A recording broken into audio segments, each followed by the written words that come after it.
여러분 안녕하십니까? 계속해서 포항에서 전해드립니다. 경북 동해안 지역은 오늘 폭염경보가 내려진 가운데 가마솥 더위가 이어지겠습니다.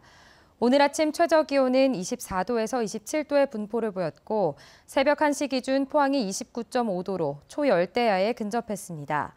낮 최고 기온은 경주가 37도, 포항 영덕 36도 등 33도에서 37도로 강한 햇빛까지 내리쬐면서 체감 온도는 40도를 육박하겠습니다. 미세먼지와 오존은 나쁨 단계로 높게 나타나겠습니다. 동해상은 구름 한 점 없이 맑은 가운데 바다의 물결은 최고 1.5m로 일겠습니다. 지난해부터 포항 영일만항 산업단지에 바이오매스 발전소를 짓는 사업이 추진되고 있습니다. 그런데 발전소에서 불과 5km 떨어진 곳에 인구가 밀집한 양덕동 아파트 단지가 있어 주민들의 반발이 커지고 있습니다. 장미쁨 기자가 보도합니다.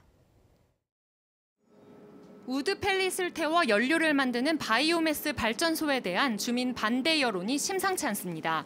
주민들은 바이오매스 발전소라고는 하지만 사실상 목재를 태우는 화력발전소나 다름없고 목재 펠릿을 사용해도 유해물질이 배출되는 건 마찬가지라며 크게 우려하고 있습니다. 그리고 목재 펠릿의 주 원료가 되는 폐목재 그리고 폐가구 이런 것들이 원료가 되는데 가구를 만들 때 쓰였던 접착제나 이런 것들이 타면서 심각한 대기오염을 유발한다는 조사 보고서도 있기 때문에 실제로 목재 펠릿이 연소할 때 발생하는 유해물질 배출량이 석탄보다 10배 이상 많다는 연구 결과도 있습니다.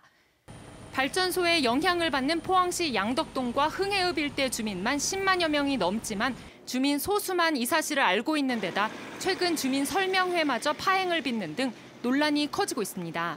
시에서는 홍보했고 주민들이 찬성했다 이렇게 말씀하시는데 아무도 모르시더라고. 제 주위에도 이렇게 말씀을 드리면 그게 뭐지 이렇게 반응들을 많이 하시니까. 게다가 발전소가 들어서는 흥해 양덕 일대는 지난해 지열발전소의 지진 유발 논란으로 주민들의 불안감이 아직 채 가시지 않은 곳입니다. 상황이 심각하게 진행되면서 환경단체도 반대 성명을 냈습니다. 환경단체는 포항시가 신재생 에너지로 분류돼 있다는 이유만으로 기업 유치를 위해 바이오매스 발전소를 무분별하게 추진했다고 비판했습니다. 기업 유치한다고 포항시가 적극적으로 유치를 해놓고 주민들이 막상 반대하니까 이제 와서는 어쩔 수 없다는 식으로 좀 발을 빼고는 있는데 해당 업체는 대기오염 물질이 기준치를 초과하지 않아 문제가 없다는 입장을 밝혔고 포항시는 주민들이 반대하면 추진하지 않겠다는 입장을 밝혔습니다.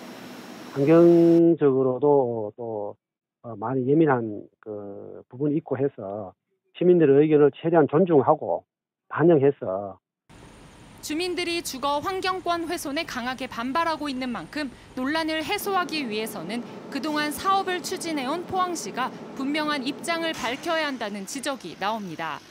MBC 뉴스 장미쁨입니다. 폭염이 지속되면서 경북 지역도 온열 질환자와 가축 피해가 급증하고 있습니다.